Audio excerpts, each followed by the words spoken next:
રહેતી યુવતી પર તેની માતાના મિત્રે જ નજર બગાડીને છેલ્લા 2 વર્ષથી દુષ્કર્મ આચરતો હતો। નરાધમ સ્કૂલ સંચાલક યુવતીને જબરજસ્તીથી દારૂ પીવડાવીને બળાત્કાર ગુજારતો હતો।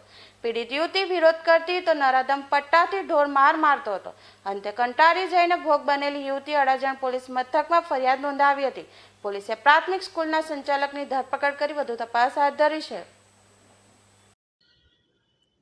અડાજણ પોલીસ સ્ટેશનમાં એક 374 અને પોસ્કોની કલમ સાથેનો ગુનો દાખલ થયો છે। આમાં ભોગ બનનાર બેન છે એને એના ફાધર એક્સપાયર થઈ ગયા છે। એને મમ્મી અને એને સાવકા પપ્પા હાથે રહેતી હતી।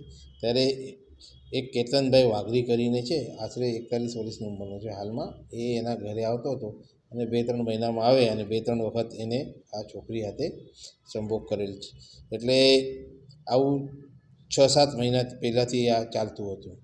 પછી આ છોકરી કોઈને કીધું નહીં, કંઈ નહીં, પરંતુ પછી 2-3 દિવસ પહેલાં એ એના મામાના ઘરે ગઈ ત્યારે એ છોકરીએ એના મામાને અને એના કાકા પપ્પાને કીધું તો પછી એ લોકો અડાજણ પોલીસ સ્ટેશનમાં ફરિયાદ કરવા આવેલ અને અડાજણ પોલીસે તરત જ એમની ફરિયાદ લઈ અને આ ગુનો દાખલ કરવામાં આવેલ છે અને આરોપીને પણ અટક કરવામાં આવે છે। આરોપીનું નામ કેતનભાઈ વાઘરી છે, જે આશરે 41 વર્ષનો છે અને અગાઉથી જ લગ્ન છે। એને 2 છોકરા અને 1 છોકરી છે સંતાનમાં, અને હાલમાં આરોપીને અટક કરેલ છે।